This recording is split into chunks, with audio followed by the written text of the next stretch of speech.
Ya, adik-adik, ketemu lagi dalam pelajaran geografi. Kali ini kita akan membahas interaksi desa dan kota, kemudian perwilayahan ya. Ini kalau adik-adik tertarik untuk masuk fakultas ya di UGM, ini ada jurusan perencanaan pengembangan wilayah atau tata kota ya. Silakan bagi yang tertarik. Nah, apa yang akan kita pelajari? Yang pertama adalah pengertian kota atau tingkat perkembangan kota. Kemudian pola keruangan kota, pengertian desa dan klasifikasi desa, pola permukiman desa, interaksi desa dan kota serta perhitungannya. Jadi nanti ada perhitungannya. Ya, ada indeks konektivitas, ada kekuatan interaksi dan ada titik henti. Kemudian ada wilayah dan perwilayahan dan tentunya kita akan membahas soal-soal yang berkaitan dengan UTBK. Nah, adik-adik sekalian yang berbahagia, pengertian kota yang pertama menurut Bintarto, beliau adalah dosen Fakultas Geografi UGM, ya pernah mengajar di Fakultas Geografi jurusan Geografi Manusia. Menurut beliau, kota merupakan ya sistem jaringan kehidupan yang ditandai dengan penduduk yang tinggi, yaitu penduduknya tinggi.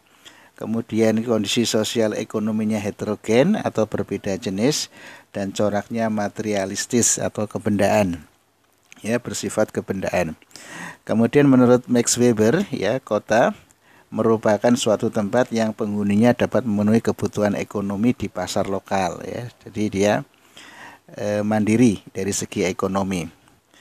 Kemudian kota menurut Lois Monfort ya, beliau mengatakan ada pembagian kota menurut beliau. Yang pertama adalah eupolis, yaitu perkampungan makin maju meskipun masih mirip dengan pedesaan. Ini dikatakan sebagai kota baru, ya, kota yang masih bersifat agraris ya, karena masih bersifat pedesaan. Kemudian polis, ya, muncul pasar dan beberapa kegiatan industri kecil atau kota kecil. Kemudian metropolis, ya, kota yang sudah mulai bertambah besar ya, seperti Jakarta, Surabaya. Nah, nanti gabungan metropolis disebut dengan megapolis ya, megapolitan ya. Nanti ada megapolitan. Megapolitan itu berarti gabungan metropolis. Metropolis. Nah, kemudian tiranopolis yaitu tolak ukur ini hanya pada yang tampak saja ya, mulai menunjukkan gejala penurunan. Ya, di sini biasanya banyak kriminalitas. Itu kota yang kemacetan. Kemacetan di mana-mana itu tiranopolis. Kemudian nekropolis itu termasuk kota mati ya, atau the city of dead ya, atau kota mati. Kemudian adik-adik sekalian berbahagia, pola keruangan kota menurut Bintarto itu dibagi menjadi 6 ya. Ada city atau kota itu sendiri merupakan areal yang dijadikan dengan penghidupan modern. Kemudian atasnya lagi yaitu suburban, ya, sebelahnya city, yaitu areal dekat dengan inti kota, mencakup daerah pengelaju atau yang sering disebut dengan komuter. Komuter itu kaum pengelaju. Kemudian daerah pengelaju, yaitu daerah penduduk bekerja di pagi hari dan kembali di sore hari. Kemudian suburban fring, daerah peralihan antara desa dan kota. Kemudian urban fring, yaitu batas luar kota yang sifatnya mirip kota. Dan rural urban fring, yang terletak antara daerah kota dan daerah pedesaan dengan ciri penggunaan lahan campuran. Jadi kalau kita gambarkan, nah ini seperti ini. Jadi yang pertama adalah city ya, di daerah nomor 1 itu pusat kota atau inti kota. Kemudian suburban ya, daerah sini sebelahnya kota. Kemudian suburban fring, jalur tepi suburban daerah perkotaan. Kemudian urban fring, jalur tepi daerah perkotaan paling luar. Ya, kemudian rural urban fring, yaitu jalur batas desa kota dan pedesaan yang nomor 6. Nah, ini punya jembatan keledai yaitu Siti Susuf Ufrofra, apa ya? Ufrofra ya, City, suburban fring, urban fring, rural urban fring ya, roof ya, ra, dan ra itu rural ya, atau pedesaan. Nah, kemudian adik-adik ada juga teori yang disampaikan oleh Burgess ya, mengatakan teori konsentris. Apa teori konsentris? Yaitu teori yang mengacu pada tempat pemusatan. Ini mirip dengan Bintarto. Ya, bedanya kalau Bintarto 6, sininya adalah 5. Ya, kalau Bintarto interaksi desa kota, ini adalah permukiman kota yang kemudian dikembangkan sedikit demi sedikit ke arah luar, seolah-olah pusat kegiatan tersebut dikelilingi oleh zona-zona yang berbentuk lingkaran.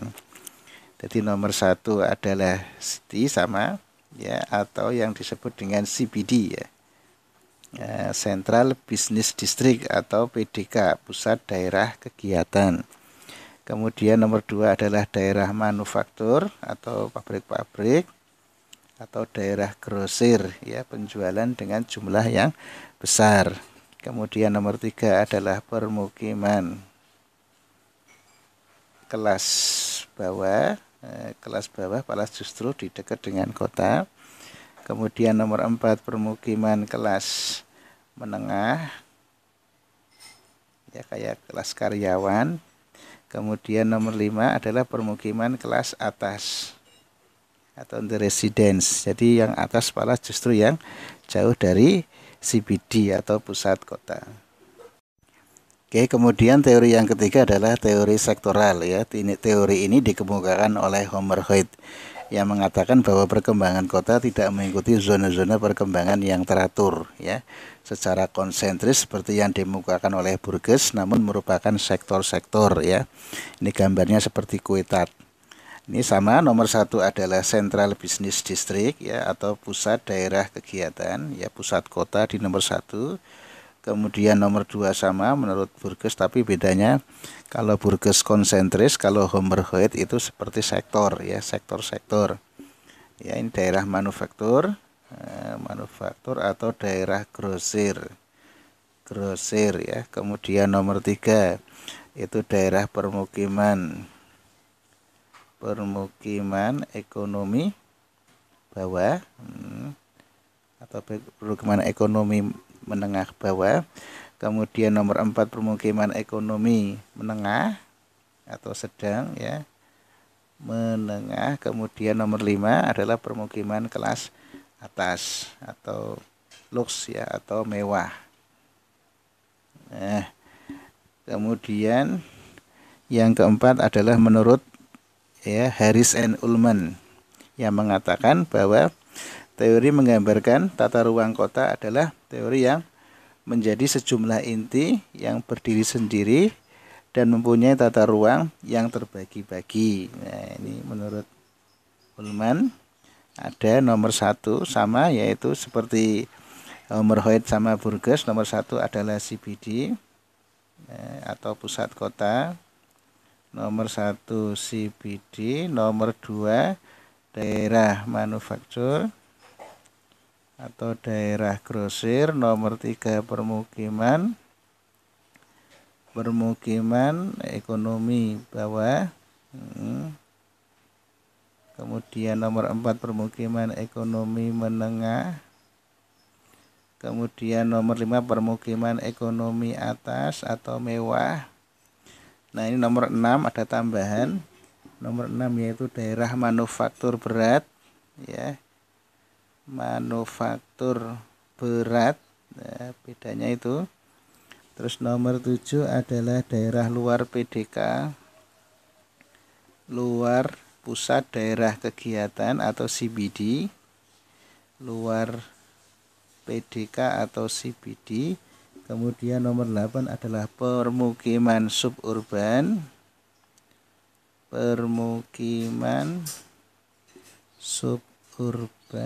Dan yang nomor 9 yang terakhir adalah daerah industri suburban ya, daerah industri suburban. Nah, itu menurut Ullman.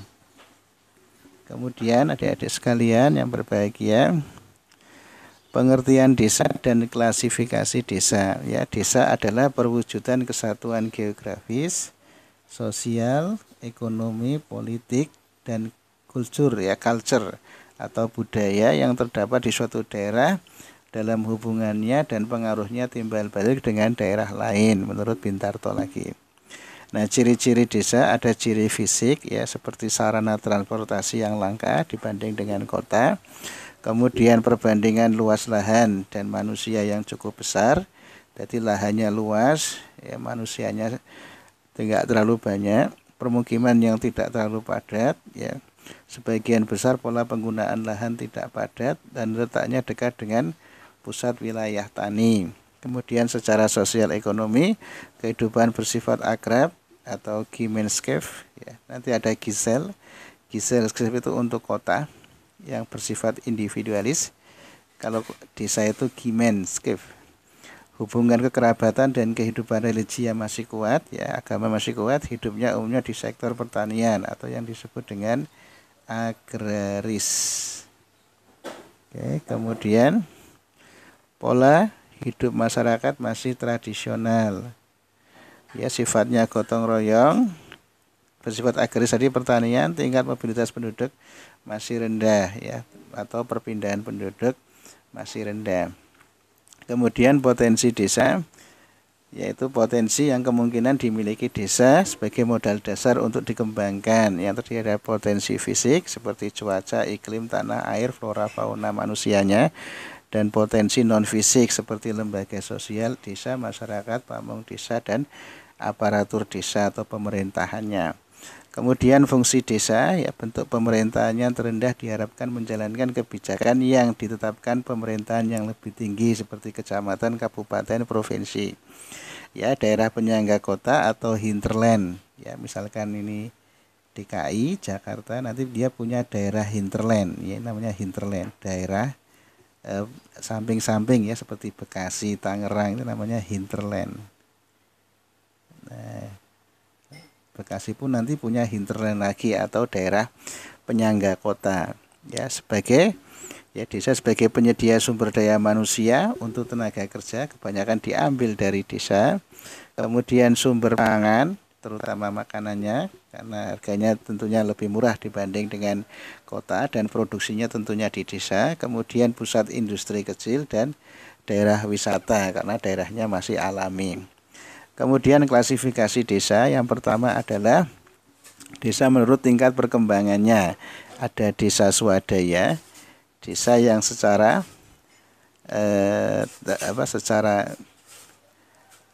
terstruktur ya, terdaftar dalam wilayah administrasi pemerintahan masyarakat yang telah hidup menetap. Ya, ciri-cirinya lokasinya masih terpencil, memiliki topografi kasar, itu artinya kemiringannya. Jadi kadang naik, kadang datar, kadang naik gitu, karena topografinya kasar. Penduduk masih jarang dan memiliki produktivitas yang rendah, tingkat pendidikan dasar yang masih rendah, kebanyakan tamatan SD. Sebagian besar penduduk hidup bertani untuk memenuhi kebutuhan sendiri, jadi nggak dijual tapi khusus untuk dirinya sendiri. Oke, kemudian adat istiadat masih kuat. Ya, masyarakat jarang berhubungan dengan luar, ya masih di dalam saja, jarang bermigrasi. Kemudian sarana prasarananya sangat terbatas. Nah, itu desa swadaya. Kemudian desa transisi merupakan desa peralihan, ya, kata kuncinya adalah peralihan. Jadi mau ke desa swasembada, dia tengah-tengah. Ciri-ciri mulai menggunakan alat dan teknologi, ya, ada kata-kata mulai, ya. Adat istiadat sudah mulai pudar, ya, ada kata mulai, tidak terisolasi lagi, perekonomiannya agak maju atau mulai maju, hasil produksi mulai meningkat, tingkat pendidikan dasar mulai sedang, ya, atau misalkan kalau swadaya SD, sini SMP, administrasi pemerintahan mulai tertib dan berkembang. Kemudian desa maju ini atau swasembada.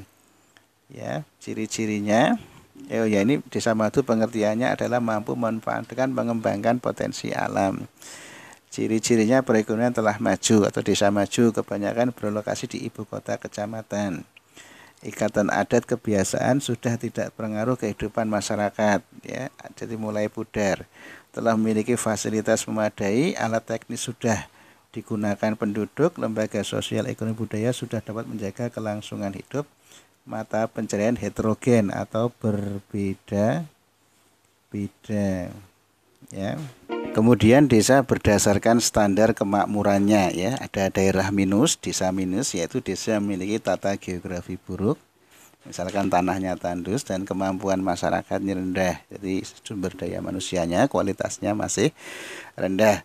Kemudian daerah dengan tingkat kehidupan minimum, ya, kemampuan manusianya agak rendah dan tata geografinya sedang, ya, jadi minus, minimum. Kemudian desa harapan, yaitu manusia dengan tata geografi yang sedang, kemampuan manusianya sedang, geografi sedang.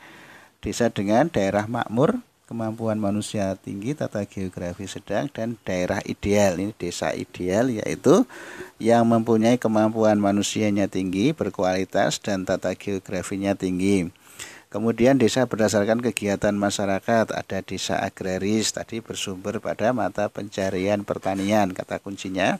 Kemudian daerah industri, desa yang sebagian masyarakat berpenghidupan dari industri, mengolah bahan mentah menjadi barang jadi. Kemudian desa nelayan, yaitu desa yang berada di tepian pantai, sebagian besar masyarakat bermata pencarian sebagai nelayan.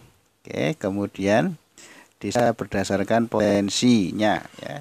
Yang pertama adalah desa dengan berpotensi tinggi, menempati wilayah lahan pertanian subur, topografi datar. Ideal banget ini, sudah subur, topografi, irigasi tekniknya baik. Wilayah ini punya kemampuan yang besar untuk dikembangkan. Kemudian desa berpotensi sedang, menempati lahan pertanian yang agak subur, ya, dibanding yang atas tadi yang subur. Topografi tidak rata, irigasi semi teknis, iklim mendukung usaha pertanian, wilayah ini cukup dikembangkan. Wilayah berpotensi rendah, wilayah ini memiliki lahan pertanian yang tidak subur, artinya tandus. Topografi yang berbukit-bukit, air sulit untuk didapat, pertanian tergantung pada hujan, wilayah ini sulit dikembangkan. Kemudian bentuk dan pola persebaran desa. Yang pertama adalah desa mengelompok atau nukleat compact. Ya, pada umumnya terjadi di daerah penduduk yang mempunyai sumber-sumber seperti tanahnya subur, ketersediaan sumber airnya cukup melimpah atau cukup banyak. Nah, faktor-faktor yang menyebabkan desa mengelompok. Jadi kalau digambarkan itu seperti ini. Nah, ini jalan. Nah, ini desanya di sini, ya, mengelompok. Daerah tersebut dengan kesuburan tanah yang tinggi, mempunyai ketersediaan sumber air yang cukup, ya, berupa tanah rendah atau dataran. Nah, ini. Kemudian keamanannya, ya, belum bisa dipastikan, ya, karena namanya desa. Kemudian pola memanjang atau yang disebut dengan linier. Linier itu memanjang, terjadi karena kepentingan terhadap kondisi geografi. Misalkan deretan permukiman mengikuti sungai atau jalan. Jadi kalau ini jalan, nah, rumahnya di sini. Nah, jadi dia mengikuti alur dari jalan, atau juga kayak di Kalimantan itu sungai. Ini sungai, nah, rumahnya di sepanjang sungai. Tanah pertanian yang tidak begitu luas dan terletak di belakang rumah.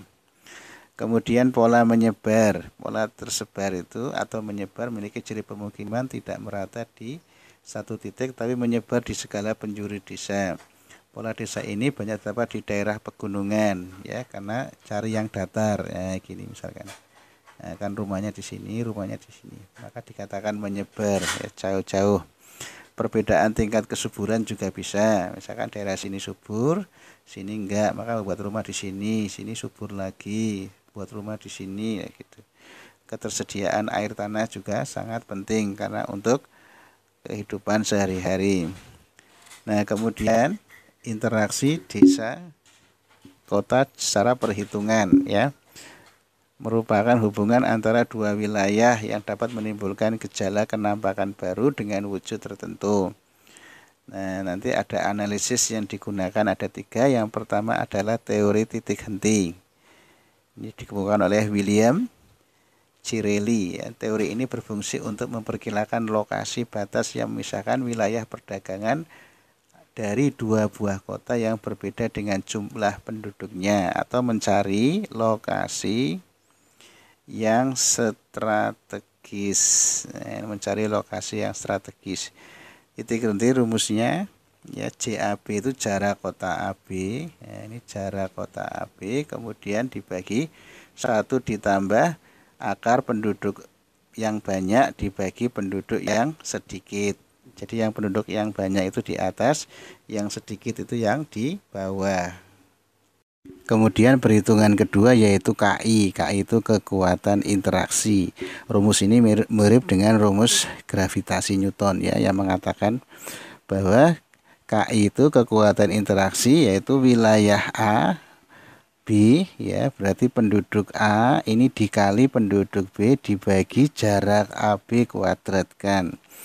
Ya, ini misalkan 10 km, ini penduduk A-nya misalkan 1000, di sini misalkan 4000, berarti ini penduduk A, ini penduduk B. Berarti kekuatan interaksinya berarti 1000 dikali 4000 dibagi 10 dikuadratkan.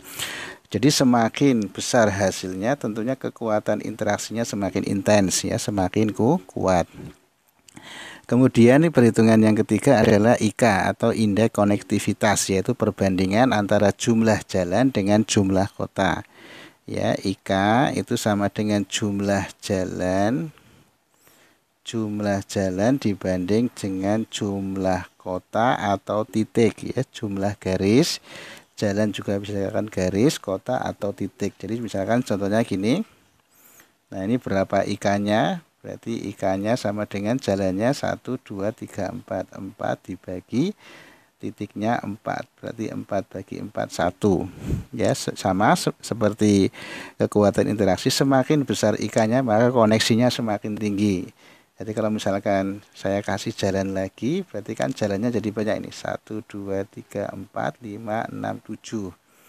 Berarti ini IK-nya menjadi 7 per kotanya 1, 2, 3, 4, 5, 6. Ya, 7 per 6 berarti kan 1, semakin besar. Jadi kalau ingin mengembangkan satu desa atau kota, ya perbanyak jalan, maka koneksinya akan semakin kuat. Ya, teorinya seperti itu, adik-adik.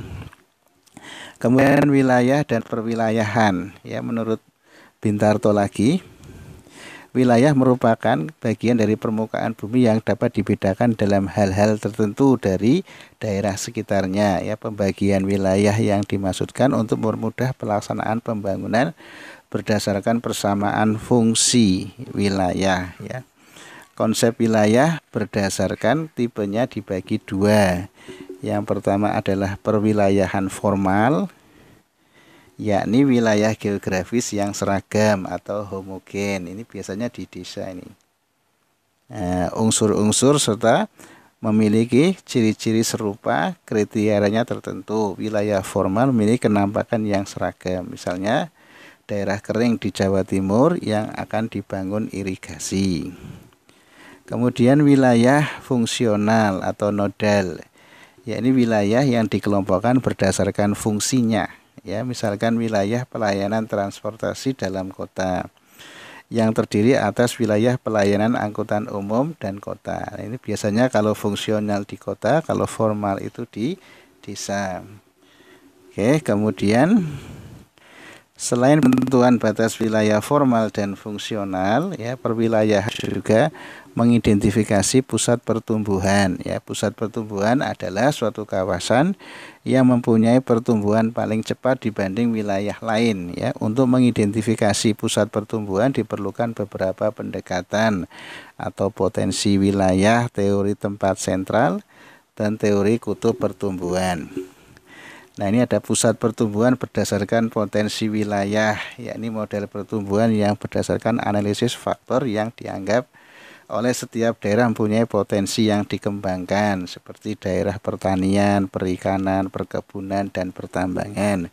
Kemudian teori tempat sentral, yakni teori yang menyatakan lokasi pusat aktivitas terletak pada suatu wilayah yang dimungkinkan berpartisipasi penduduk dalam jumlah yang maksimal, baik yang terlibat sebagai pelayanan atau konsumen. Lokasi pusat merupakan titik simpul dengan bentuk heksagonal yang mempengaruhi wilayah sekitarnya, yaitu bentuknya heksagonal ya.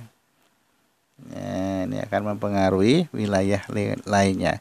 Kemudian ada teori kutub pertumbuhan menyatakan proses pembangunan wilayah bukanlah merupakan suatu proses yang terjadi serentak, namun muncul di tempat-tempat yang memiliki kecepatan dan intensitas yang berbeda-beda.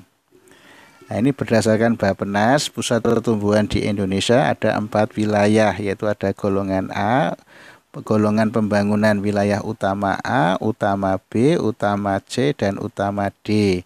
Utama A itu di Kota Medan pusatnya, dengan wilayah pembangunan 1 itu di Aceh dan Sumatera, sedangkan wilayah pembangunan 2 di Sumatera Barat dan Riau. Kemudian wilayah pembangunan B, pusat utamanya di Jakarta, meliputi pembangunan 3 yaitu Jambi, Sumatera Selatan, Bangka Belitung, dan Bengkulu. Sedangkan wilayah 4 yaitu Lampung, Jakarta, Jawa Barat, Banten, Jawa Tengah, dan DIY. Dan wilayah kelima yaitu Kalbar ya, atau Kalimantan Barat. Kemudian wilayah pembangunan utama C, pusatnya di Surabaya, meliputi wilayah 6 yaitu Jawa Timur, Bali. Wilayah pembangunan ya 7 yaitu Kalimantan Tengah, Kalimantan Selatan, dan Kalimantan Timur. Nah, kemudian wilayah pembangunan D yaitu pusatnya Makassar, yang dulu dikatakan sebagai ujung pandang, meliputi wilayah pembangunan ke-8 yaitu NTT ya, Sulawesi Selatan, Sulawesi Tenggara, dan wilayah pembangunan 9 yaitu Sulawesi Tengah, Sulawesi Utara, Maluku Utara, dan Papua ya. Saya kira materinya singkat seperti itu, mudah-mudahan bermanfaat. Coba kita ke soal-soal yang sudah ada.